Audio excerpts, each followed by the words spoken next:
Hello and welcome to the midweek Manchester is Red podcast. My name is Steven Railston, and whether you like me or not, it's going to be good news or bad news because I'm back again today, unfortunately, or fortunately. I was obviously recording the Monday edition with Samuel Luckhurst, but I'm back recording with Tyrone Marshall for I believe it's called Rough and Ready, isn't it, Ty? The new podcast name? It is, mate. Yeah, and it's looking even rougher and readier with your presence in midweek, I would say, Stephen. I think I led myself into that one. Rich is obviously off today, so I'm doing the job he did last week in filling in. I've had some rotation, moving players around. But it's supposed to be a bit more of a chat, this podcast, Ty, a bit more conversational. We're going to look at a few transfer bits, a bit of gossip, look at Sancho's time at Dortmund, discuss Mason Mount. And I think the second part, you'll be with our chief city writer, Sly Bajkowski, to sink your teeth into Omar Berrada's arrival at Old Trafford a bit more. So that'll be pretty interesting, but I'll be getting kicked off for that part. So don't worry, you don't have to spend too much longer with me, Ty. We've been asked to look at the signings then over the last 15 years or so post-Ferguson and just why have they been so bad? But if I was to ask you that question, you had the answer. It's almost $1 million question, isn't it? I don't think you'd be a journalist, you'd be doing some other role.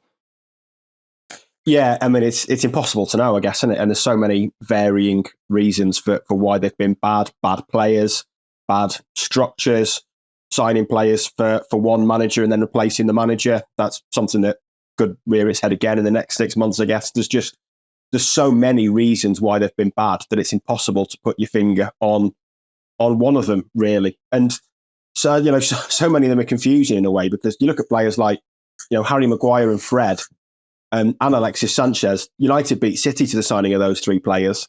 And they were all, I mean, Alexis Sanchez was a disaster. Fred wasn't a disaster in the end, but he never really looked like a £50 million player. Maguire has been up and down, clearly isn't an £80 million defender. I think they overpaid for Maguire. And Omar Berrada has explained in the past why City pulled out, and that's because United overpaid. So, maybe he'll bring some kind of checks and balances to this, but there's so many reasons as to why they've failed. And, they've not all failed. There's been some successes in there, but failure is a big word, isn't it? Diligence. I mean, you look at Maguire, because of the price they paid, you'd have to consider it a failure, but his first two seasons were excellent. The next two after that were really poor, and this season's a bit of a mixed bag, isn't it? Yeah, I think he's been pretty good this season. But like you say, he had two disastrous seasons. But it was only in mid-2021 where, his fitness leading up to the Europa League final was basically a daily bulletin. And it was felt that United had a much lesser chance against Villarreal if Maguire wasn't fit. So failure is a big word. And I certainly wouldn't put Maguire down as a total failure. I think the price tag was always an issue. They clearly overpaid for him and paid it all in one lump sum. I mean, Leicester absolutely did a number on United. And that's probably been the case too often, really. That's been the case with Anthony. So, there's been a habit of overpaying for players. Schweinsteiger, they got totally done again on that. There was no thought as to why Bayern was so happy to let him out the door. But, there's so many transfers and such varying reasons as to why they failed. And part of the reason so many failed is there's rarely been any stability above them, really. Managers have changed a lot. Though all of those managers have failed, you would have to say. So there is, there's a lot of sort of reasons why these players have gone wrong. I don't think there's one area you could look at and say that's why recruitment generally has been a mess. You could have turned around and just said two words, Ed Woodward, and that would have been an acceptable answer. I would have took that. Well, yeah, I mean, that is clearly part of the problem, isn't it? And this is, I've just written a piece saying this. I like the way that United have tried to sell it as this was Berrada was a Joel and Avram Glazer appointment with input from Sir Jim Radcliffe. Like, come on. I mean, we've seen what Joel and Avram Glazer's appointments are, and they're Woodward, they're Arnold, they're John Murta, they're internal appointments aimed at continuity, and not continuity of success, continuity of commercial revenue. I mean, the appointment of Omar Berrada could not be any further removed from Woodward or Arnold. So the idea that Glazers have had anything to do with this is laughable, really. They're just, this is, he might only own 25% of it, but this is Sir Jim Ratcliffe's football club now. I don't think there's any doubt of that. The Glazers are just in the bizarre position of being silent majority owners, basically. And you've hit the nail on the head when you say the big problem has been buying players for the manager as opposed to the club. And I guess United have been stuck in this cycle every couple of years when a manager leaves and then they inherit players from a former manager who aren't their players. and they have to decide, do I have a role for these players? Am I going to move them on? And we just kind of see this squad rebuild over and over again. It just never really took off, has it? Unfortunately, if you look at the top 5 signings and the most expensive signings, Ty, could you name them to begin with? Pogba, Maguire, Anthony, Lukaku, Sancho. Correct. Very well done. I'm impressed, Tyrone. You can. Don't know what the price is. I've written those names enough over the last few years. Yeah, rightly so. Rightly so. And if you had to rate those signings in terms of best to worst, I know none of them exactly have been fantastic, but I mean, would Anthony have to be at the bottom? We've made the case. Because I missed you, Tyrone. We used to do the main podcast together. It's like going through a little breakup. Yeah, I've had to taunt you online over Newcastle's form over the last few weeks, Stephen. It's just not been the same as doing it in person, to be honest. Yeah, it's always better in person. But I mean, Anthony is probably the worst of those for me. And I don't think that's a controversial statement at all. £86 million, of course. And he's just been absolutely awful, hasn't he? He has, yeah. It's been disastrous, really. I mean, you're always a little bit reluctant to write off players who are still at the club, but it's just so hard to see anything from him. It gives you any hope that there's going to be some change. I thought it was really interesting the other week when Ten Hag used the personal reasons, the excuse basically for Anthony's form. I thought it was really interesting that he brought that up.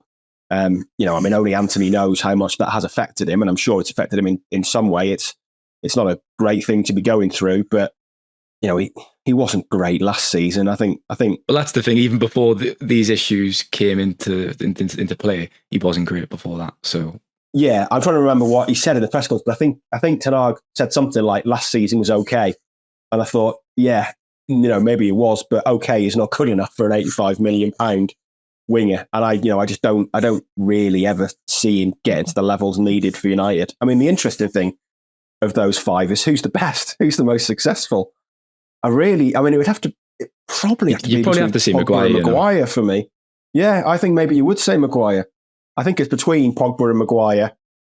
I mean, Pogba had some really good moments in the United shirt. The way it ended again was, his last kind of 18 months were back to being a joke. But he did have some good moments, although he never hit those heights.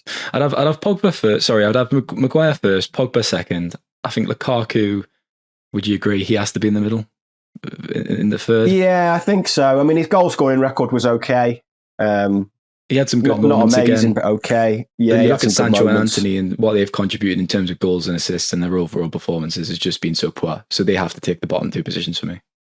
Yeah, I think so. And partly with Sancho especially, just for an excitement factor. The hype and the excitement when he arrived, and maybe that's not really his fault, I guess, but a young English winger who'd done so much in the Bundesliga, and there was just so much excitement at getting to see him playing every week. And yeah, so far it's been a disaster and pretty difficult to see a road back for him.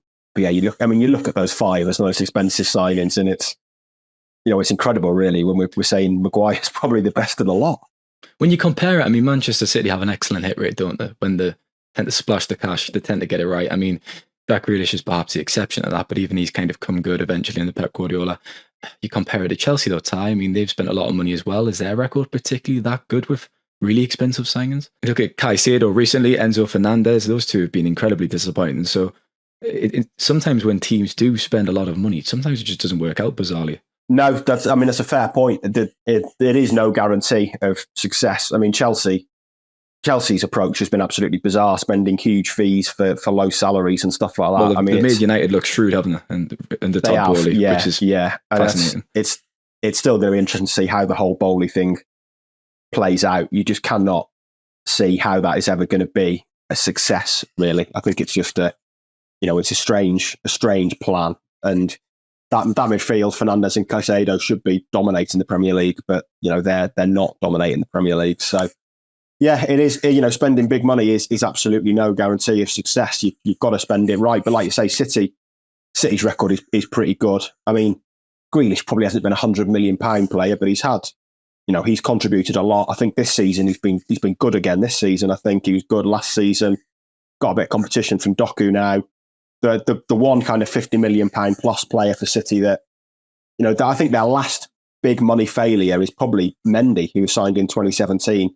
Who did start really well, then had injuries and then had, well-documented off-field issues. But if your last failure is 7 years ago, it's a pretty excellent record, isn't it? Yeah, exactly. Yeah, and you're not, and it's the wonder of is part of that the recruitment so good, or is it that those players are coming into a really settled team, a really settled world-class manager, and just are eventually getting it? Producer just mentioned Phillips. I mean, that's probably a fair one. It's a fair shout. It's fair. I mean, how much was he signed for again? I think 42, something like that. The thing is, for an English international, that's probably the going rate these days, especially if a player of Phillips was excellent for Leeds. Yeah, it was. And it wasn't, it's like I say, it's not loads of money. And what they're going to get, about a £7 million loan fee, it seems, maybe 5 to 7 million. I think if he does all right at West Ham, they're probably selling for 25, 30. So it's not going to be, I don't think it'll make a massive loss on Phillips. And it's just, I was on our City pod the other week trying to work out why it's not worked. And I don't think anyone who watches City regularly can actually point to any reason why it hasn't worked. It's just something Guardiola sees that we don't, and maybe in a simpler structure like at United or Liverpool or whatever, it'd have been a success. But yeah, they just get so few wrong, and United get so few right, certainly at that like highest level price tag. Recruitment's continued to be hit and miss on the Ten Hag tie, unfortunately. He's spent over 400 million now, including add-ons in the last two summers. I think it's probably fair to say he's been given kind of the most backing of any manager of the post-Sir Alex Ferguson era. If Mourinho had that kind of support, it would have been interesting to see how he got on. He wanted a centre-half, didn't he? And didn't get it and stuff like that. So you look at some names who are being linked now: Matthias de Ligt, Brian Brobry, from the Eredivisie. We can't have more players from that division, surely, because when you look at Ten Hag's record, he's signed 10 players on permanent deals so far. 6 of those players have Eredivisie pedigree, and it's just not worked out. It's just not been good enough. And when you see those names linked, you think, please no, surely. Yeah, I mean, De Ligt's been linked to United a few times, and he's a bit of a strange case. He was phenomenal at Ajax and has probably only been okay at Juventus and Bayern, I guess. There's still a world-class centre-half in there, you would think. I think if United he's never really lived up to his potential, though, has he? And he's had a lot of injury problems as well, which hasn't helped. It still feels like there's a player in there. I don't think there'd be many people like desperately unhappy at that signing. I mean, Brobby is the one for me that would bring me out in cold sweats if I was a United fan. There's just red flags everywhere with him, isn't there, really? Ticks every box, doesn't it? Ticks every single box. Played under Ten Hag, back at Ajax. Ten Hag tried to sign him for United in his first season in 2022. And, he's still pretty young, but his goal-scoring record is average, I would say. I mean, he didn't score at all for RB Leipzig in 14 games. And that's a team who create an incredible number of chances. If you're a striker at Leipzig and you're not scoring, you really have got issues. Gone back to Ajax. I think he got 14 in 44 last year. I mean, he scored at the weekend, didn't he? I don't know if he scored more than one. So he's got 13, I think, maybe 13 in 26 this year.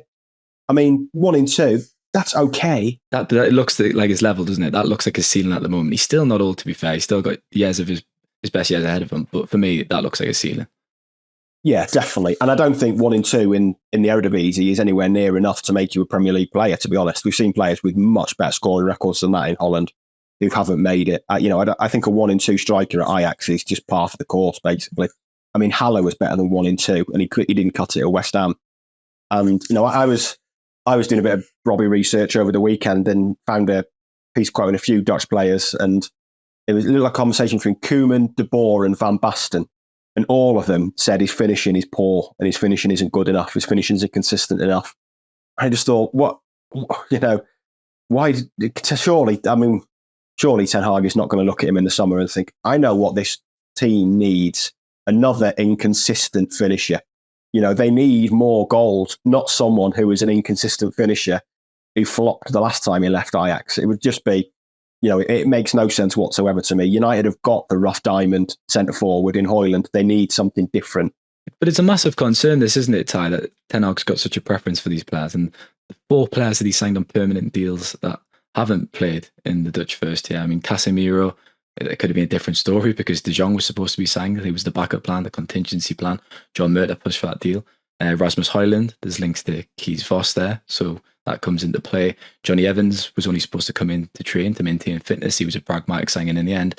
And then B there as well, who was a necessary signing because they needed the backup goalkeeper. So when you look at it, I mean, there's just the Dutch fingerprints everywhere. Yeah, there really is. And I think, that's going to be the biggest issue for John Murta when it comes to Brailsford's review of football operations, that he's clearly just giving the manager what he wants.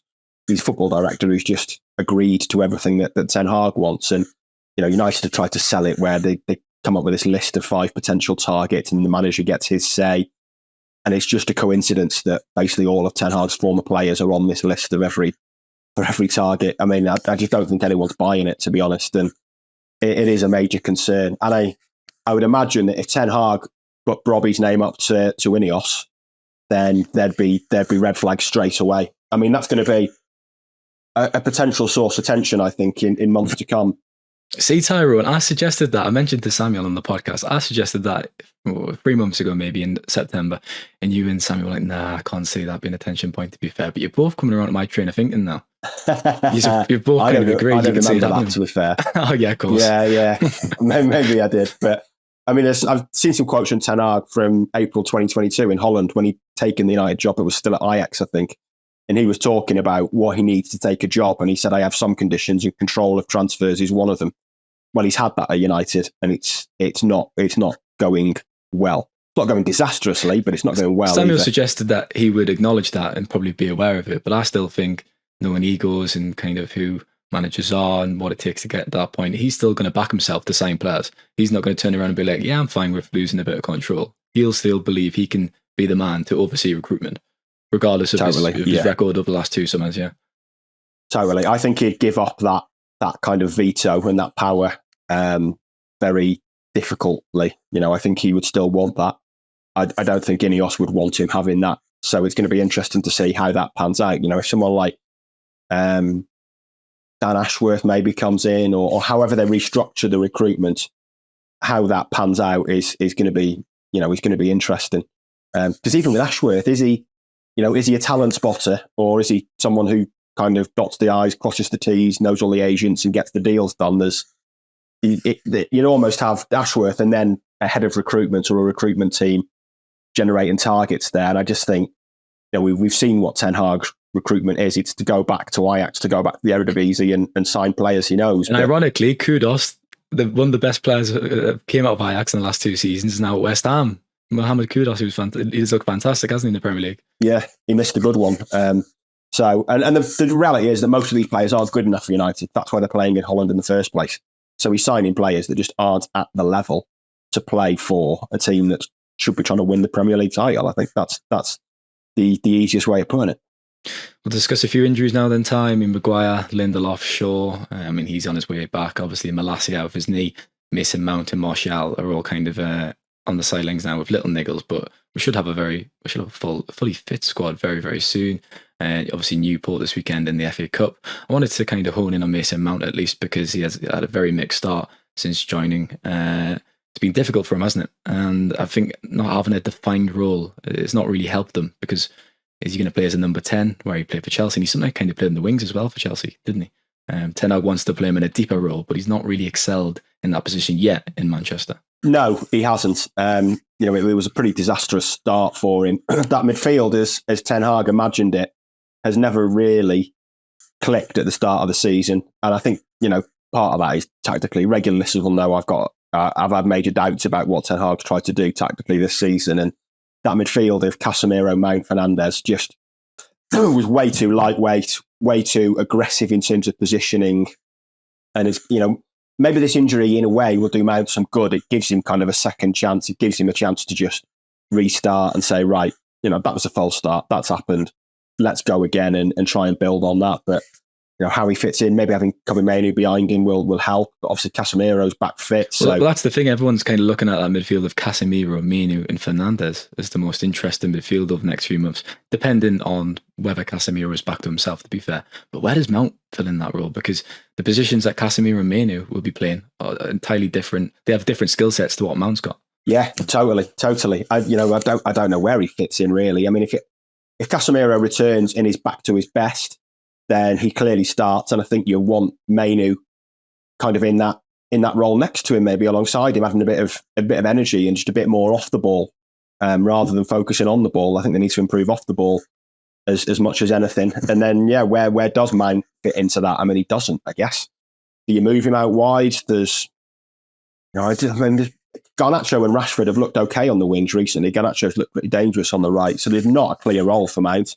How he gets back into the team is is going to be interesting. I said a few times at the start of the season that I felt like Mount and Havertz's case were quite similar, that they'd been signed by Arteta and Ten Hag to do jobs that they never did at Chelsea. Havertz was a false nine at Chelsea. Mount was an attacking midfielder, or an inside winger, an inside forward in a way.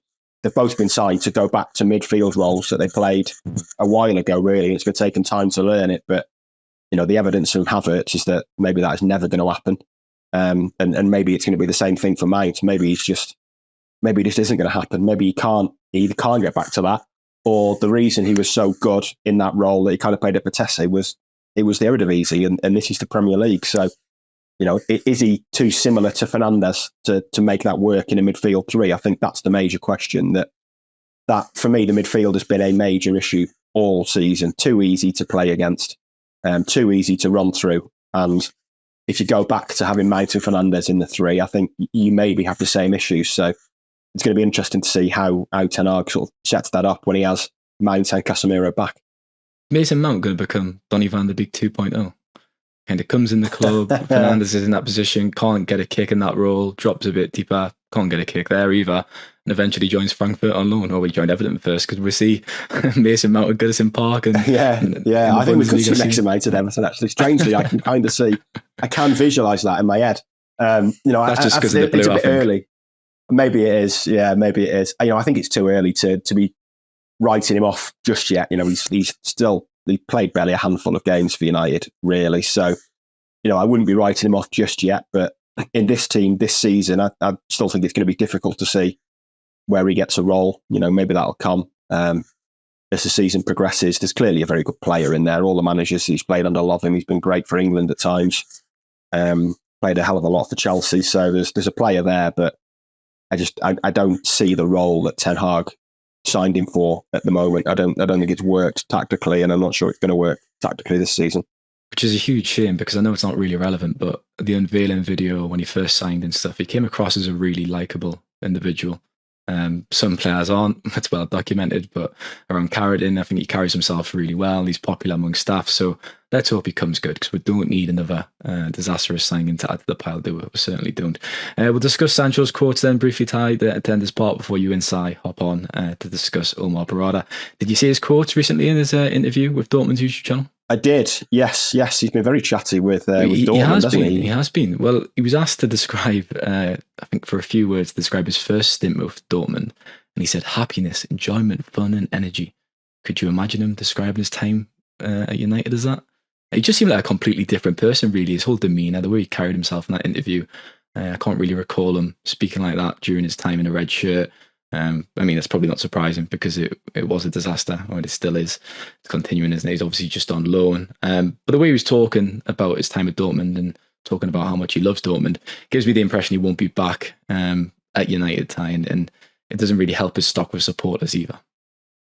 No, definitely not. I remember, I was going to say the last time I spoke to him, I think it's the only time I spoke to him, was after Leicester away early on in last season, when he'd scored the winner. Excuse me, had started the season pretty well.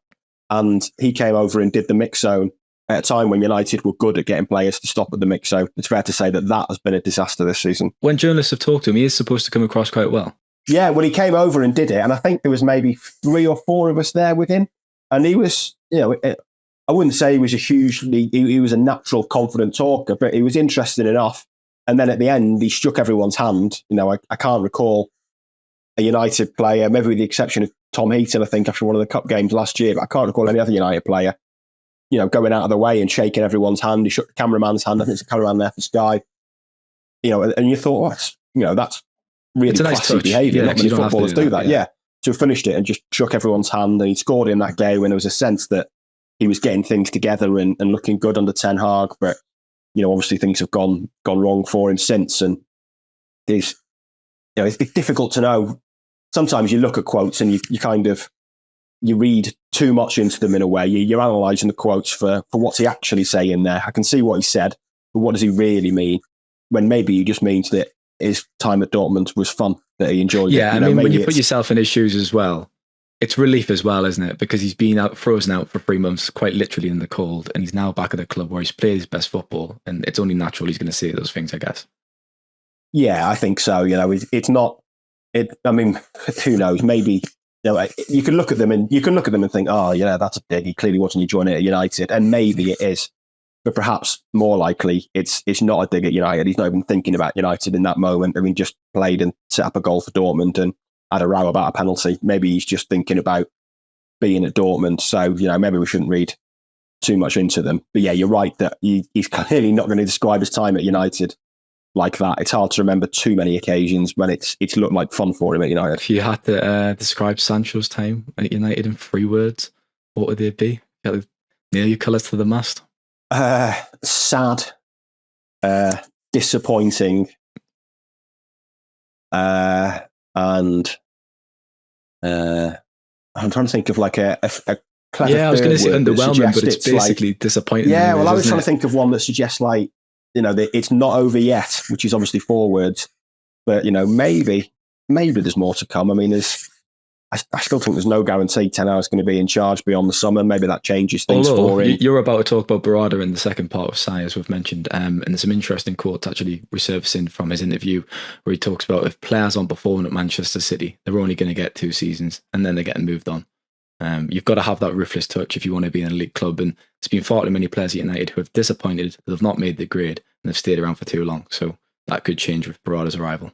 Yeah, definitely. And, maybe with Sancho, I mean, it's, there's not just water under the bridge with Ten Hag now. There's a lot of people at that club he's got history with now as a result of what's happened over the last 4 months. And maybe you look at it and think, if he does well at Dortmund and continues to do well at Dortmund, he's a sellable asset in the summer. So maybe the time is right to sell him. And yeah, I think, you're probably right. I mean, players have stayed far too long, haven't they? I think Anthony Martial is the clearest and most obvious example of that in the current squad. I personally think you should have a testimonial. It'd be brilliant, wouldn't it? Sell out Old Trafford for Martial. 2 more years, Anthony Martial, testimonial. I mean, Phil Jones was more deserving of a testimonial. On a serious note, David De Gea really does need one. Obviously, his last season was disappointing, but he really does deserve one, De Gea, and it's not been mentioned. He needs a game, doesn't he? Should get him in for 5-a-side. I mean, what's the guy doing? Is he retired or not? I don't want to talk about 5-a-side after my performance last night. I don't want to mention that.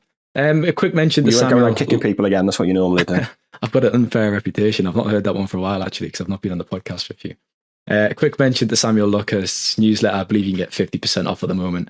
Our producer will leave details of that in the description below. And you can also find some information on social media. But for now, that's it from me, Tyrone. You'll be on the second part with Sai, of course, to get into Berrada. So thank you very much. And I hope you don't miss us too much, Ty, because it's been a pleasure speaking to you over the last 28 minutes. It has, an absolute pleasure as always, Stephen. I'm sure I'll speak to you soon after Newcastle's next defeat.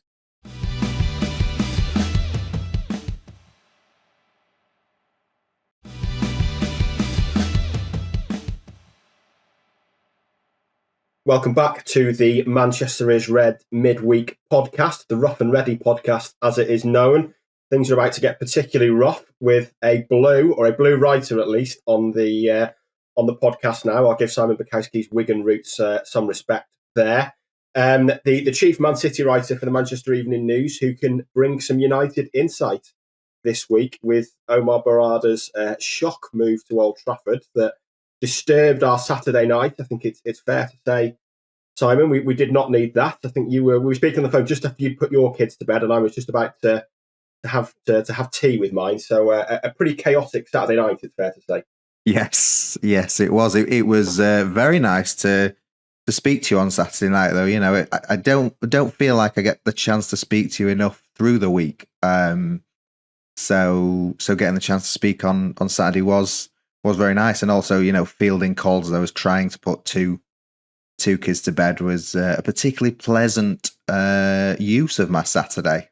So all in all, there's no good time for stuff like that to happen. But I mean, we weren't as on the back foot as certain clubs were at the news. So we were able to leap into action, but it did kind of take everyone by surprise. Yes, a good appointment for United, but it did feel like maybe City won the PR war on that one on Saturday night. I think it's fair to say.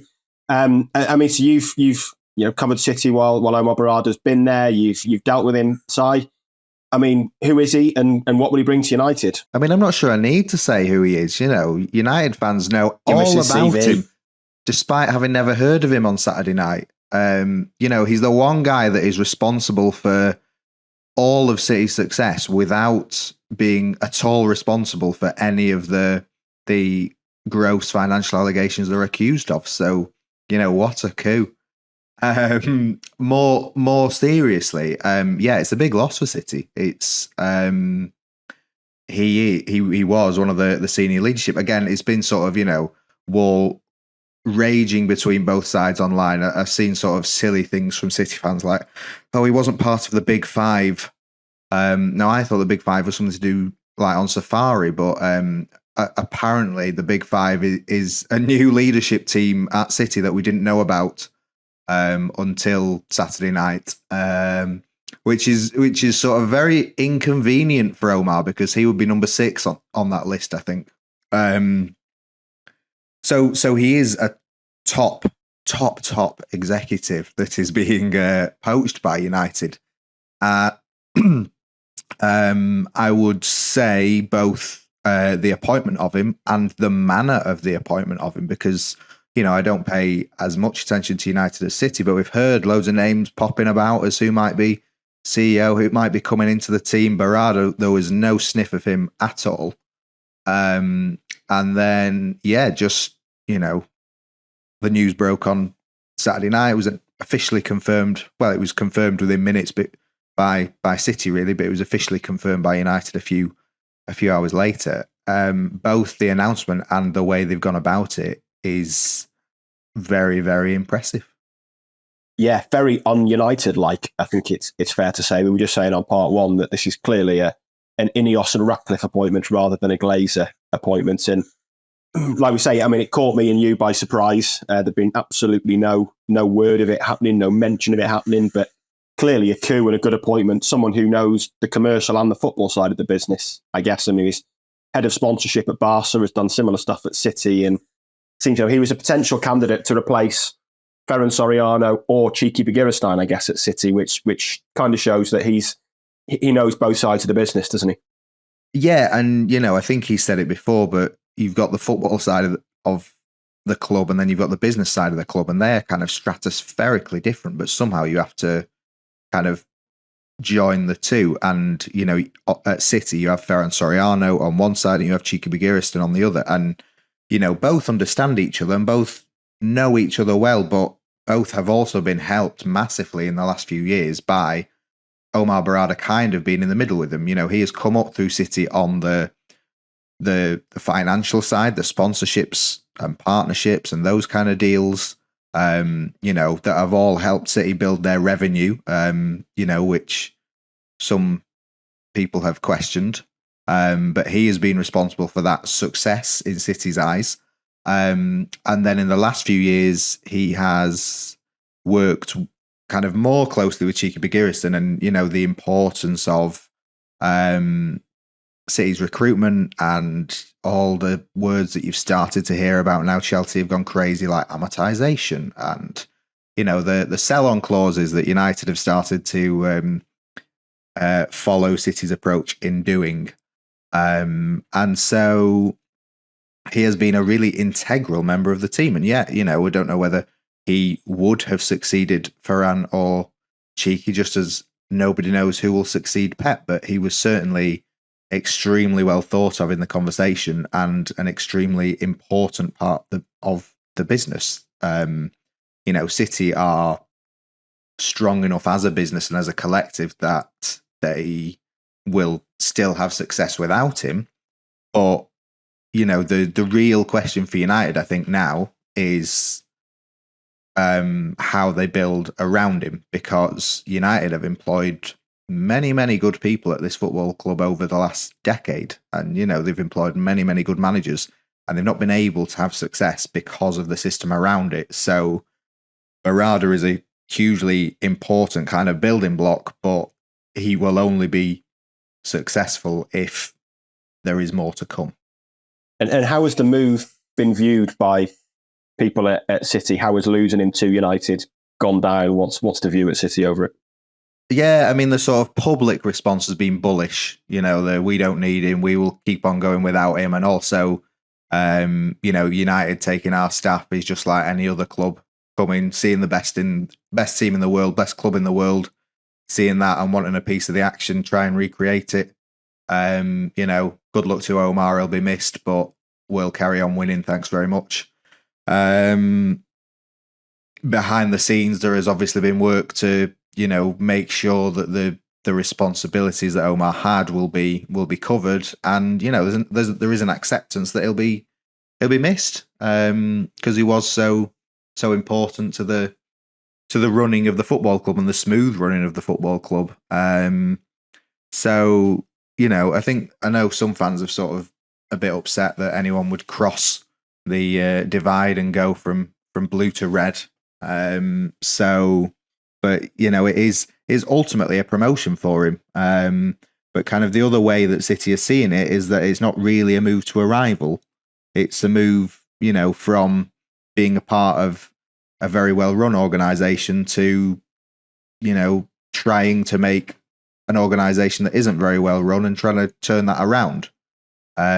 So although he will be operating in similar markets in terms of sort of financial deals and I don't know how much involvement he will have in player recruitment at all, whether he'll have any say, but he does have knowledge of that. But it is a very different project at Manchester United than it is at Man City. Yeah, it's interesting City framing it in terms of Jason Wilcox and Scott Munn going to Southampton and Tottenham, and I guess it's inevitable that when your football operation is the gold standard, as I think City would call it, people are going to look to get some of that knowledge. It's kind of similar in a way to teams signing City's academy players. They hope that some of that magic is going to rub off elsewhere. I mean, what was your view of the move, I guess, as well? From your perspective, can you see why he's done it? Can you see why he's gone and why he's left City? Because what they've built there at City is phenomenal, isn't it? You cover them every day. I cover them a fair bit. It must be an incredible place to work. And what he's jumped into is a mighty challenge. But I guess one that the person who gets it right at United eventually, it's going to feel hugely rewarding for, isn't it? Yeah, it is. And he is always someone who is looking for challenges and looking to sort of take risks and succeed in them. He's someone who really enjoys taking a risk and making it work himself. If you or I were offered the chance of a job somewhere else where we got more money and we didn't have to relocate, we could stay exactly where we are. We would still stay close with our former colleagues, and we could, have a bigger role at the heart of something that might be exciting in the next 5 or 10 years. I think we might take it, and I think anyone else might take it in that position. So, the real surprise at City is why people stay so long. Kind of, and I know it's it is a great position to be in, and it's a great business where you just keep on finding the best things, but it's also kind of hard. And when it's like the players, when you've won 1, 2, 3, 4, 5 Premier Leagues in 6 years, like, do you want a new challenge elsewhere? Because there's plenty of people offering them. City have lost 2 assistants in the summer. One went off to be Leicester manager, the other's a sporting director in MLS. And now a top executive, and they've lost a number of other good executives as well in various parts of the business, because you do want a new challenge in life. So I think there's obviously disappointment from City that Omar has gone, and some anger from fans that he's gone to United. But it to me, it's understandable for someone who is looking to the next best thing. And the thing is, if he, there's a chance he could have succeeded Soriano or Bergerson, right? There's a good chance, but Pep's there till at least 2025 summer. Arguably they're there for longer to try and ensure the succession plan beyond Pep goes as smoothly as possible. So, you want to wait around for that, or do you take your chance and you jump and earn your big promotion while you can? Yeah, that's the difficulty, isn't it? It's a dilemma I tussle with every day, Si. Inundated with offers. The offers, you wouldn't believe the offers coming my way. I guess, the last kind of thing to touch on, you mentioned it before, the charges, the 115 charges, an interesting time to move in that regard. I guess United fans will want to know, is he a faithful or is he a traitor? Well, I got absolutely barracks online for saying that yes, he was in fact involved with these deals that are under scrutiny, but he was a big part of it. He didn't join at the start of when the alleged offences are meant to have taken place, but he was, either United have hired a director of partnerships who was involved in the partnerships that the Premier League have questioned, or he was a director of partnerships who had no idea about the partnerships he was signing. So if you're going to give United the credit to say that they've signed a director of partnerships who knew what partnerships he was signing, then you have to take into account that he is involved, and there will be some heat on him if City are found guilty. And, there will be loads of heat on City if they're found guilty, because it would be one of the biggest sporting scandals ever. But there will be also loads of heat on United, because there's more heat on United than there is on City generally. If the new shiny appointment of the Ratcliffe era turns out having to be sacked because he's involved in gross fraud, or he's been involved in gross fraud a year down the line, that is going to look terrible on United and bring them loads of heat. So, I think if you're looking at it rationally, you would have to assume that Ratcliffe and others have looked into this, weighed it up, and either they're being super cynical and they think we can get what we can out of Berrada now, and then even if he leaves, even if we have to sack him, we can still kind of get the genesis of it. But I don't really think that would be the case, and I think in part because United would still get so much heat and so much kind of negative coverage for that. I think you have to assume that they've looked at it and think that Berrada will be fine, in which case City will probably be fine as well. Yeah, I mean, it is a fascinating side narrative to this appointment, isn't it? That Berrada's going to start in the summer, we believe. City's case is probably going to be heard at some point next season or towards the end of next season. I mean, he's going to be in place at United, I guess, when that trial, when that hearing is taking place.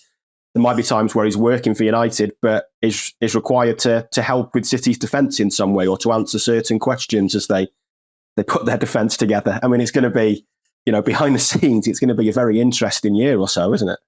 Yeah. And it'll probably all come out by sort of, I think the aim is before the end of the 24-25 season. So, he will have only been in place at Old Trafford for a season by then, or less than, if that's when the initial verdict comes out. So I think the idea that he's jumping ship is just nonsense, and the idea that he wasn't involved in any of the partnerships is nonsense. So you have to kind of look at it and think, Jim Ratcliffe and co are smart guys and will have thought about this a lot. And it might be that, they just don't see the teeth in the independent panel or something like that. But Omar will be, I would imagine, very pleased when that hearing is out of the way, because then, any suspicion or anything like that goes away from him. But in the meantime, I imagine he'll be very, very busy working on United first and foremost. Definitely. That's great. Thank you for joining us, Si. Thanks for your insight. A pleasure. I would say any time, but I doubt you'll have me back on. So. Well, for anyone who's enjoyed listening to Si, he's on the Talking City podcast every week. So feel free to go and listen and subscribe. Don't all click at once. You can get us again on Friday before United's trip to Newport County. in the fourth round. The producer's just saying that the next Manchester derby is the next chance for Manchester Red listeners to get their fill of Simon Bukowski. So keep tuned till then. Keep subscribing to them. Si will be back. Indeed, set reminders in your phone.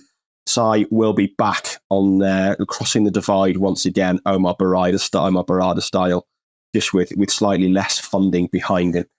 But the Manchester Red podcast will be back later this week to preview United's trip to Newport County, and then on Monday to hopefully dissect what you would imagine would be a routine win. But we will see. I did Newport with City a few years ago, actually, and that wasn't a routine win. I seem to remember it being 2-1 or 3-1. I think Newport scored at the end, and it was it was a tricky trip, that one. It's fair to say, in more ways than one. And I think I seem to remember journalists having a hissy fit because they couldn't get into the media entrance. Yes, indeed. It was me and Stu Brennan who did it, the now departed Stu Brennan. And we couldn't get in the media from the MEN rather than the world. Yes, he's still with us, thankfully. He has just left the MEN. We couldn't get in until 2 hours before kickoff. And I mean, in the end, that proved to be a bonus because we had to sit in the stands with laptops on our knees and no power. So the magic of the FA Cup, I believe they call it. It's not necessarily the word I'd choose, but it'll be an interesting game, I'm sure. But Samuel and Stephen with you on Friday to look ahead to that. Remember to leave us a like, subscribe, all that usual stuff, a 5-star review. Give our special guest a big review as well. And that's all for now. We'll be back on Friday, so we'll speak to you then.